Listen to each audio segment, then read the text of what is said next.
2023 December లో అట్లా payment చేశాను. సో మాకేం చెప్పాడంటే అక్కడ ల్యాండ్ చూపించాడు. ల్యాండ్ దగ్గరికి వెళ్ళాం హేమానగర్. చూస్తే అంత కన్స్ట్రక్షన్ డిగ్గింగ్ వర్క్ కూడా స్టార్ట్ అయింది. తను చెప్పారు 120 మెంబర్స్ అలా రిజిస్టర్ అయిపోయారంటే నెక్స్ట్ బ్యాచ్ రిజిస్టర్ చేస్తామని చెప్పేసి వాళ్ళు చెప్పారు. ఆఫీస్కి వచ్చాము ఇక్కడ ఎల్బీ నగర్. సో మాకు ఇచ్చిన డాక్యుమెంట్స్ ఏం చూపించాడు, రేరా దగ్గర అప్లై చేసినట్టు అక్నాలజ్మెంట్ రిసిప్ట్, జిహెచ్ఎంసీలో అప్లై చేసినట్టు అక్నాలజ్మెంట్ రిసిప్ట్, బిల్డింగ్ పర్మిట్ ఇవన్నీ ఏంటంటే అప్లై చేసినట్టు చూపించారు. మేము ఎంక్వైరీ చేస్తే వాళ్ళకి ఖచ్చితంగా వస్తుంది అని చెప్పేసి ఎప్పుడైతే వాళ్ళు మనీ పే చేస్తారు. సో ఎంత పర్ఫెక్ట్ గానే ఉందని చెప్పేసి మేము లాయర్ కూడా చూపించుకున్నాం. వాళ్ళు కూడా అంత బాగానే ఉంది, అంత బాగానే ఉంది. ఇన్వెస్ట్ చేసాం. ఇన్వెస్ట్ చేసిన తర్వాత ఏంటంటే ఇంకా మెల్ల రిజిస్ట్రేషన్ చేస్తాం, ఏప్రిల్లో చేస్తాము, మేలో చేస్తాం అని చెప్పేసి ఒకరిని కలవనీకుండా చేశాడు. మాకు స్టార్టింగ్ లో వాట్సాప్ గ్రూప్ పెడతాము, మీకు ఇంటిమేషన్ ఇస్తాం అందరికి అప్డేట్స్ అని, కానీ ఎక్కడ ఏది జరగలేదు. సో దాని తర్వాత నాకు 6-7 మంత్స్ తర్వాత అప్పుడు వీళ్ళందరూ పరిచయం అయ్యారు. ఒక దగ్గర ఇన్సిడెంట్ అక్కడికి వచ్చిన తర్వాత వాళ్ళు అక్కడ గోడ మీద రాశారు అనమాట, ఏది ఇది ఒక ఫ్రాడ్ అని చెప్పేసి.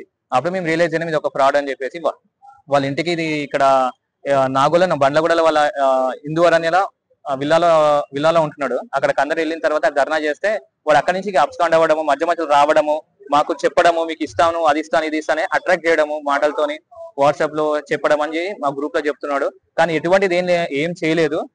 వాడు జస్ట్ అబ్స్కాండ్ మా దగ్గర నుంచి డబ్బులు తీసుకొని వేరే దగ్గర ఇన్వెస్ట్ చేయడము, అక్కడ ఎవరైతే పనిచేశారో దాంట్లో మార్కెటింగ్ లో అరుణ్, సుప్రియ, మహేందర్ వీళ్ళందరూ ఒక టీమ్ గా ఏర్పడి అందరికి అట్రాక్ట్ చేసి తక్కువ రేట్ లో వస్తుంది ఫ్రీలాన్స్ ఆఫర్ లో, మీకు నార్మల్ గా అయితే 1 కోటి రూపాయలు ఉంటది, మీకు ఇది 30 lakhs 40 lakhs లో వస్తుంది అని చెప్పేసి మాకు అట్రాక్ట్ చేసి మా ఎమోషన్స్ ని వాళ్ళు క్యాష్ గా చేసుకొని వాళ్ళందరూ డబ్బులు తీసుకొని వేరే దగ్గర ఇప్పుడు ఇన్వెస్ట్ చేశారు. మొత్తము అబ్స్కాండ్ అయిపోయారు. ఎవరు ఇప్పుడు ఆఫీస్ లో లేరు. ప్రజెంట్ ఆఫీస్ లో పబ్లిక్ నోటీస్ ఇచ్చాడు రమ్మని చెప్పేసి, కానీ అక్కడ ఎవరు లేరు. కొత్త స్టాఫ్ ని పెట్టాడు, ఏదో లాయర్ ని పెట్టాడు. అతను లాయరా జిమ్ కోచ్ అని అర్థం కదా, అలా ఉంటాడు చూడడానికి. సో అక్కడ పోతే ఎవరు లేరు, కానీ పబ్లిక్ నోటీస్ మాత్రం ఇచ్చారు. సో ఇది thank you so much. Kritika infra developers లో 21-22 లో కట్టానండి అమౌంట్ 20 lakhs. కొంతమందికి రిజిస్ట్రేషన్ చేశాడు, మాకు చేయలేదు. ఆఫీస్ చుట్టూ తిరిగినా ఇంకా పర్మిషన్ రావాలి, అవి రావాలి, ఇవి రావాలి అని చెప్పి డ్రాగ్ చేసుకుంటూ వచ్చాడు.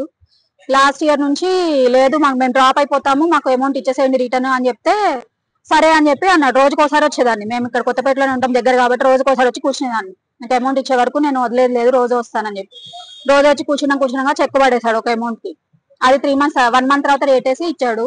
అది వేస్తే అది కాస్త బౌన్స్ అయింది అని చెప్పేసి మళ్ళీ తిరగడం మొదలు పెడితే ఇదిగో ఇస్తా అదిగో ఇస్తా అని తిప్పుతున్నాడు.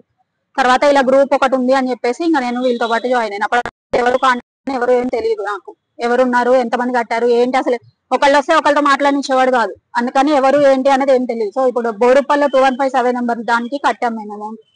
సో కొంతమందికి రిజిస్ట్రేషన్ అయినాయి, మేమందరం అన్రిజిస్టర్డ్ వాళ్ళం. నేను ఎస్ఎఫ్టీ పరంగా తెలుసు అండి, 993 ఎస్ఎఫ్టీ మేము తీసుకున్నది ఫ్లాట్ అయితే. గజాలు అనేది ఐడియా లేదు నాకు. సో ఇప్పుడు దాని గురించి కృతికా ఇన్ఫ్రా డెవలపర్స్ అని 2020లో స్టార్ట్ చేసినండి. హేమనగర్ బోడుపల్లిలో ఉంది. దీనిలో ఒకరికి తెలియకుండా ఒకరి దగ్గర లక్షలు కోట్లు వసూలు చేసిండు. దగ్గర 90 కోట్లలో కొంతమందికి అంటే ఉన్న ల్యాండ్ ని 110 మందికి యూడిఎస్ చేసి వదిలేసిండు. దాని తర్వాత మేము దగ్గర ఇప్పుడు తెలిసింది 60 మంది ఉన్న విక్టిమ్స్. ఎవరికి కూడా న్యాయం చేయమంటే వాడు ఇక రేపు ఎల్లుండి 2 నెలలు అని చెప్పి ఇప్పటి వరకు తీసుకొచ్చిండు. ఇన్ని సంవత్సరాలు అవుతుంది. ఫస్ట్ ఎఫ్ఐఆర్ వచ్చేసి సరూర్ నగర్ లో 2004 9th month 2004 లో ఎఫ్ఐఆర్ అయింది. 24 లో ఎఫ్ఐఆర్ అయింది. 25 లో 8th month లో నుంచి స్టార్ట్ 5th month లో ఒక ఎఫ్ఐఆర్ అయింది ఎల్బీ నగర్ లో. తర్వాత చైతన్యపల్లిలో 2 ఎఫ్ఐఆర్లు అయినాయి, మేడిపల్లిలో ఒకటైంది. డిఫరెంట్ పిఎస్ లో నుంచి ఎఫ్ఐఆర్లు అయినాయి కానీ ఇంతవరకు అరెస్ట్ కాలేదు.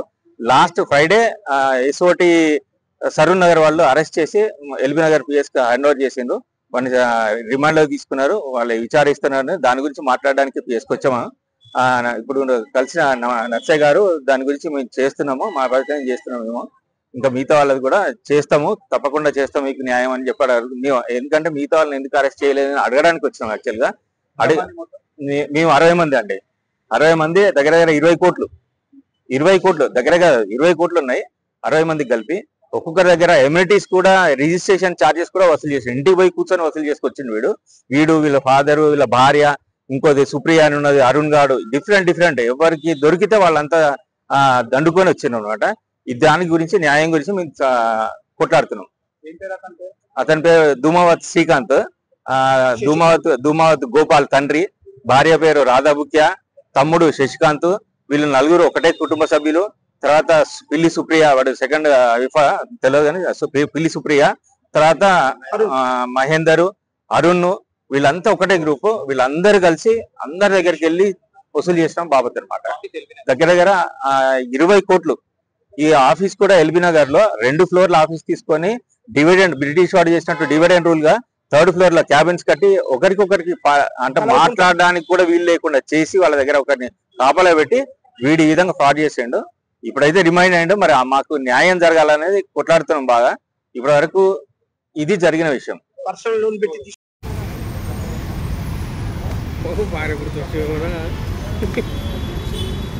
మర్చిపోయినా